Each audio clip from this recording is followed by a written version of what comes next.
Next up, we're going to hear from a couple of the members who were on the oil spill response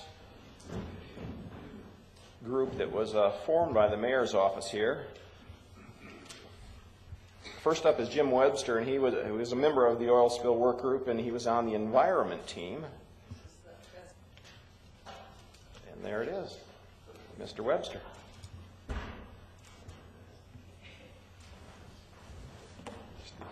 Up and down button, and there's a timer there once you get going. Okay, great.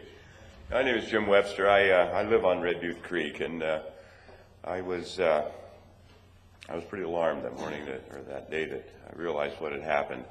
And actually, the first thing that came to my mind, I'd worked with Jeff's predecessor at Public Utilities on some hydrological issues. One is in Immigration Canyon. Had it been Immigration Canyon, that is a source of water. In fact, the water that comes out by the big microwave station is, I believe it's drinkable, isn't it, Jeff? It's good water. So, on the one hand, we were somewhat fortunate. My role, and I've tried to limit myself, and that's very difficult for me to do because I'm pretty emotional. I've had a heart condition ever since the spill. I've been to see the cardiologist most recently 2 weeks ago, and he advises me to see him about every 3 or 4 months, and he's monitoring that condition. Everybody has different impacts, and so it isn't just an oil spill as far as I'm concerned. It's a very personal thing. I was on the group that looked at the environmental consequences.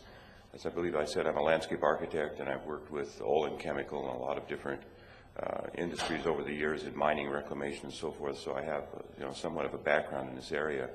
But when it hits home, like I say, it's an interesting challenge and quite unsettling. I broke down the basic responses that we had to the spill from the standpoint of environmental impact into about four different categories, and I'll try to run through those quickly as I can. You can see some of the. Let me get this thing to work here. That it's going to work for me. There's one sitting right Is there here? Oh, right here. Good. Okay, I'll use that. You can see, indication of some of the damage that was, immediately following dead fish. It isn't rocket science. This is pretty basic stuff. But in terms of the stream restoration of the entire ecosystem, we were concerned about that, and that has been addressed, of course, subsequently. I'm talking about a very short period of time. There was a meeting at a local middle school, Clayton Middle School, and Jeff and the mayor and I talked about various things that could be done to remediate this situation, and then I entered into a lot of conversations with people on this environment subgroup and some very intelligent people, some people who are former director of the BLM, the River Council people, the watchdog guy for the Great Salt Lake, and so forth. So we had some very, very good team of people who had worked with, Kennecott and a lot of other industries as well. Can pre-existing hydrological character be restored? Jeff talked about that. What's the terminology? I call it power washing, but there's another term for it. Deluge washing, yes. Can that be restored? Can the natural meanders be restored? Those are the kinds of things that we were concerned about. Will in-channel structures enhance fish habitat? One of the proposals that was submitted to DEQ had to do with that. Unfortunately, the group that had submitted that withdrew their application because they just did not receive what they considered to be sufficient funding to effectively do that. I know that fish were introduced into Red Butte Creek, and I have a photograph of where I observed some cutthroat trout about 6-8 weeks ago. They're no longer there.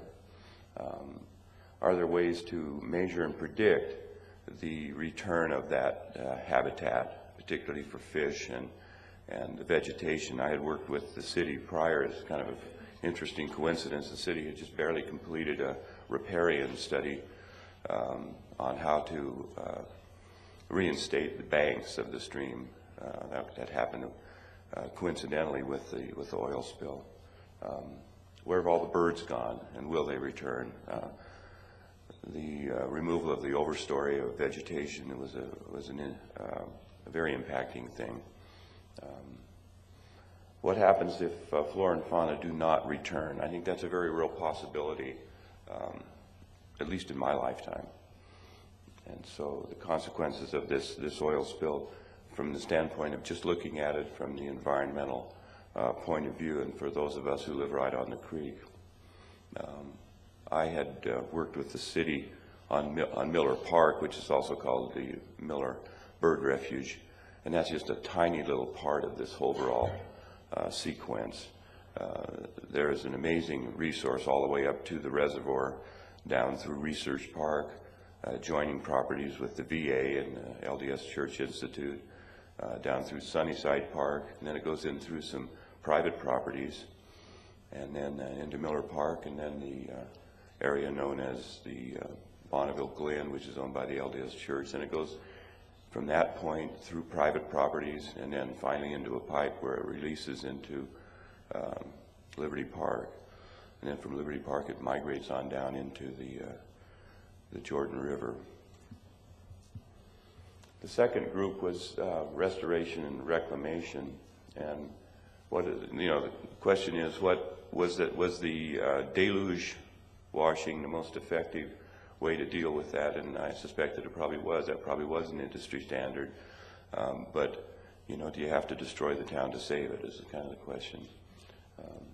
Critical issues that we felt needed to be addressed were the eroded banks, and in all honesty, after the 1984 flooding, there was a lot of money available, and a lot of that money was spent to kind of construct a Corps of Engineers sort of approach to stormwater management, and that was at least as unfortunate as what happened with the Chevron. So hopefully, just having a lot of money available, it can be spent more wisely this time around. But the eroded banks have been a problem that have been concerned for us for a long time. What's interesting is, in terms of property values, the county assessor has not addressed that at all. I've talked to them as recently as a couple of weeks ago, and they don't see any obligation whatsoever to address the fact that there may or may not be a decrease in property values as a result of either the actual damage or the impression of damage. And in fact, during that time frame, some property values adjacent to the stream actually went up, according to the assessor's reports. Are there ways to mitigate the high velocity water? And I think the city is looking at that. The possibility of restoring a historical oxbow in a couple of instances is a very real possibility, and we're hopeful that will move forward. But basically, I think we're really talking about whether or not the impacts of this event, whether it's really feasible to do a lot of different things. And we raised these questions, and I think subsequently it worked out quite well, in the sense that the level of awareness in Jeff's organization and across the board with the state, at least our concerns have been identified. Now there are traditional urban impacts, that we recognize as well, and of course Chevron makes a valid argument that the runoff from roadways into the stream certainly contains hydrocarbons.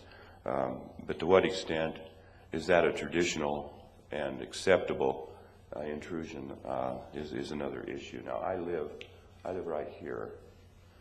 This is Sunnyside Park up in this area, and this course goes all the way up through the university and up to the reservoir.